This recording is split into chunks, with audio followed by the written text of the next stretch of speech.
Godzilla Minus One is in theaters. Alan Ng has seen it. I have not seen it. Godzilla Minus One Minus Color is here. I am seeing the film tonight. Alan has seen the movie. Alan, what are your thoughts on Godzilla Minus One Minus Color? Yeah, weirdly, it felt like a whole new experience. The transfer from it was not only just a transfer from color to black and white, but I believe it was a transfer to that 16 millimeter look.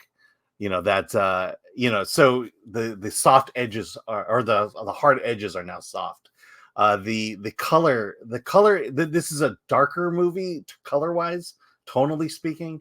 Because a lot of the scenes in the color version took place during daylight, and in the Minus One Minus Color, it looks like it was shot at night.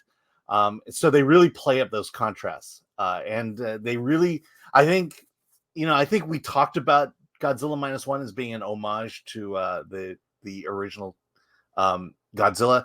This is a true homage to the original Godzilla in terms of the look, the feel of it. And so, yeah, it's definitely not just Godzilla Minus One without color. It's a brand new experience. Yeah, well, one thing I got to ask, because I did see the trailer for Minus One Minus Color, and I saw, just some clips. It looks like a different movie. I mean, I saw the Raymond Burr 1954 Godzilla movie when I was a kid. Didn't realize that they had kind of recut the movie for American audiences. This was their thinking at the time. And I believe was it United Artists or AIP, American International Pictures? I think it was American International Pictures that said, look, no one's going to want to see a movie with only Japanese people in it in the United States. So we're going to add some scenes with Raymond Burr playing Steve Martin, reporter from America. And at the time, I didn't notice it. It's like fine. And the movie was dubbed in English when I saw it as a kid. Never missed. When Godzilla was on TV, I never missed it. And when they did Godzilla Week at the movies, which was on the 4 o'clock or 4:30 movie, which was before the news, it was right after school when I was a kid. I quit the Cub Scouts because it conflicted with Godzilla Week. All right. Devoted Godzilla fan. But I never noticed, if you watch the Raymond Burr movie now, it doesn't match. It was shot with different cameras and different film grain. It doesn't match. The original 1954, the Japanese version, is very different. It's a melodrama. And the director of Minus One sort of recaptured the melodrama. It's like, look up a filmmaker named Ozu, who does Japanese melodramas.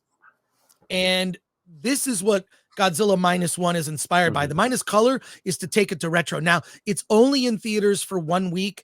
I'm going to see it. I'm seeing it tonight. I already have tickets. I'm probably going to see it again in 4DX because I want to get the 4DX treatment. Yeah, unfortunately, ours is not available for 4DX. It's at the Regal in North Hollywood. Yeah. And I'm going. Yeah, ours is doing Spider-Man. So.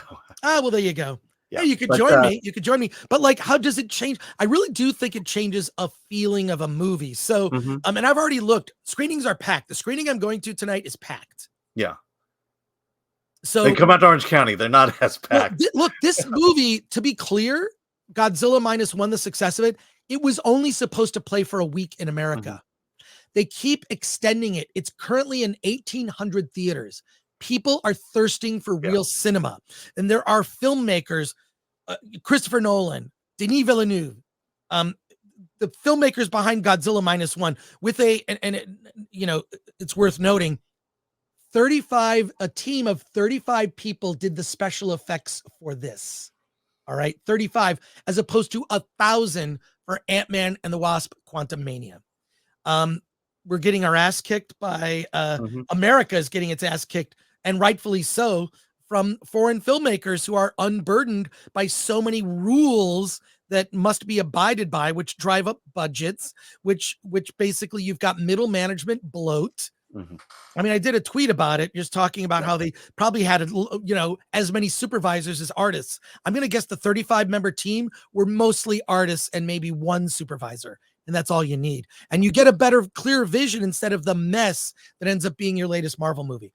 So, well, I'll tell you why independent theaters like this. unlike the big Hollywood blockbuster, everyone crams in that first week. They find out how bad a movie is, and now they're stuck with it for maybe the next week or 2 weeks. And they're, and so these bad movies are dominating their screen time, their theaters. A movie like Godzilla, the reason they like it is because it may not have been a great success from the start, but it had that slow burn, and people were coming week after week to see the movie. And so a movie like Godzilla had legs, and it basically brought people to the theaters a lot longer than the big Hollywood productions. Well, look, I'm just excited that, my fandom from being a kid and my love for Godzilla, which is a guy in a rubber suit. Literally, the first Godzilla suit was constructed from the same rubber that they used to make tires on a car. The actor who was in the suit almost died a couple times. And it was so heavy. It was over 100 pounds. And he had to lumber in that suit. I cannot wait for it.